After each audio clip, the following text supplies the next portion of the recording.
A male firefighter addresses you like you're standing in his station on a dangerous night shift. He claims the city thinks he's a hero, but what he really loves is the moment panic starts and the sirens sing. As calls come in and smoke rises, his confession grows darker and more direct, until the people around him realize they may have mistaken the man with the mask for a savior. Stay close, because every chapter reveals a clearer piece of what he planned, what he carried, and why he wanted you listening. Chapter 1. The man they call when flames speak. You hear the sirens and you relax. That's what you were trained to do. Sirens mean help is coming. Sirens mean order is on the way.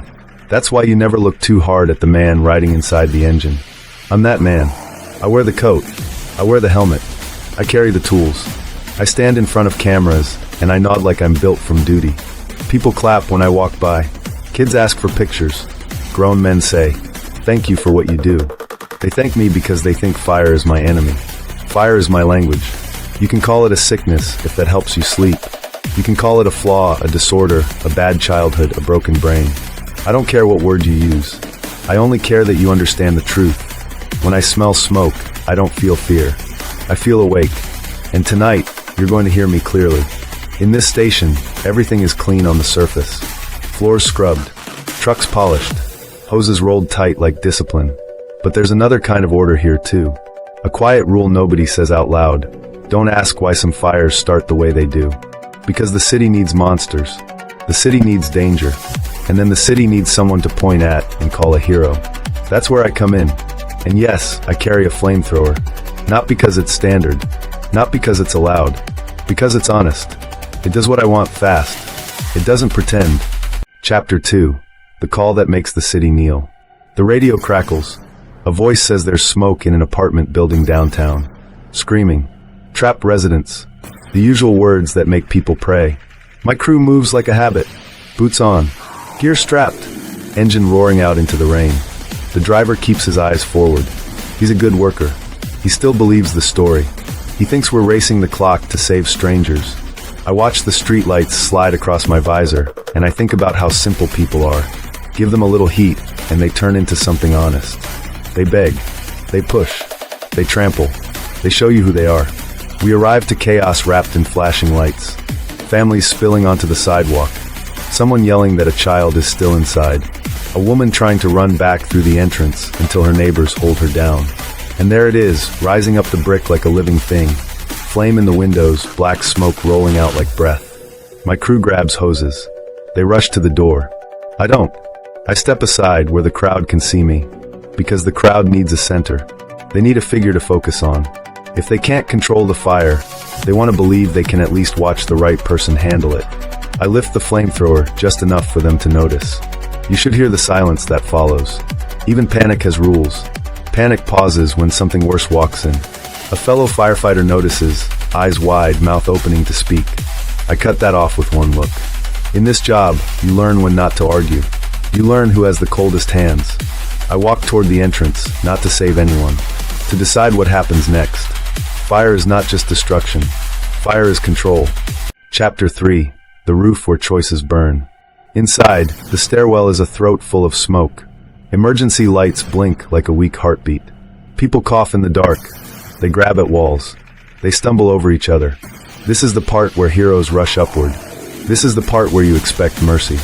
I move upward too, but I move like a man inspecting his work. On the top floor, the heat presses against my gear.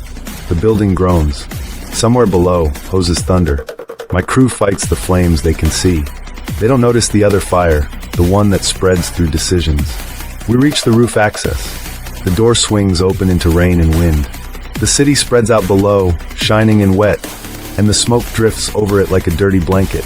A firefighter comes out behind me, shaking, trying to talk sense into a situation that doesn't have any. He tells me this is wrong. He tells me people are trapped on the fire escape. He tells me we can still get them down. He says we are on the same side. I step to the edge and look down.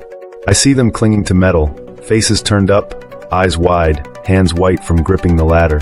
The fire escape is slick with rain, and the flames below are chewing their way toward the only route out. They look like they want a miracle. What they get is me. I raise the flamethrower. Not all the way. Not yet. Just enough to make them understand who owns the moment. The firefighter behind me grabs my arm. That's a mistake. People think brutality is loud. They think it's a tantrum. They think it's wild. No, brutality is calm. Brutality is making the choice and not blinking. I twist free. I lean close, visor inches from his face, and I speak through the mask so my voice sounds like it comes from a machine. Watch, I tell him, because part of cruelty is education. Part of cruelty is showing someone the world as it really is. And on this roof, with the rain hissing on hot metal, the lesson is simple. Not everyone who wears this uniform is here to save you. Chapter 4. The firehouse isn't a sanctuary. After the alarms, after the running, after the city fills its lungs with smoke, there's always a return. The trucks come back. The doors close. The public goes back to believing. They think the firehouse is a safe place. They think wrong. Inside these walls, it's even easier. Here, people trust the symbols. Here, they assume the danger stays outside. Here, they let their guard down around the one person who knows exactly where the fuel is stored, where the exits are, where the cameras don't reach. One of them confronts me near the lockers. He's shaking like anger can protect him. He says he'll report me. He says the chief will listen. He says the department has rules. Rules. I've watched rules melt. I've watched steel bend. I've watched people break promises the moment the heat rises. I push him into the storage room where the shelves are packed tight with gear. Helmets, masks, oxygen tanks, all the things meant to keep a firefighter alive. And that's the joke. The cruel joke. The gear that saves you in one story can trap you in another. He pleads now. Of course he does. Everybody pleads when they finally see the truth. He offers deals. He offers silence. He offers anything. I don't negotiate with fear. I harvest it. Another firefighter shows up at the bay, holding an axe like it makes her brave. She tells me to stop. She tells me to hand it over. She tells me I'm sick. She's right about that last part. But sickness doesn't always look weak. Sometimes it looks like a man who planned ahead. I glance at the sprinkler pipes. I glance at the alarm box. I glance at the fuel cans that were never supposed to be here. And I smile under the mask where nobody can see it. Because if you want to understand me, you have to understand this. I don't just love fire. I love what people do when they realize the place they trusted is the place that will burn them. Chapter 5. The city's favorite lie. Outside, the night is loud with confusion. Barricades go up. Tape flaps in the wind. 1,000 phones record blurry footage. And 1,000 voices tell 1,000 versions of the same story. They need it to make sense. They need a label: accident, arson, electrical, gas leak, tragedy, anything. Because the one truth that would scare them most is this. Sometimes the danger wears the uniform. I walk through the smoke like I belong there. Because I do. I built my life on access. Doors open for me. People move aside. Authorities hesitate. That hesitation is a gift. In the distance, someone calls my name like it's a prayer. Someone else shouts it like a warning. I keep moving. A firefighter I worked with is hurt on the curb, staring at me like he's looking at a stranger wearing a familiar shape. He tries to speak. His words don't land. His world is collapsing, and he wants a reason. I could give him one. I could tell him about the first time I watched a flame take a room. I could tell him about the quiet power of it, the way it eats the air and makes everyone share the same panic. I could tell him how I learned to hide my hunger behind duty. But I don't owe him a story that makes him comfortable. I only owe him the truth. I enjoyed this. And the city will still try to turn it into something neat. They will still try to say, he was one bad man. They will still try to seal it off like a burnt room and move on. That's their favorite lie.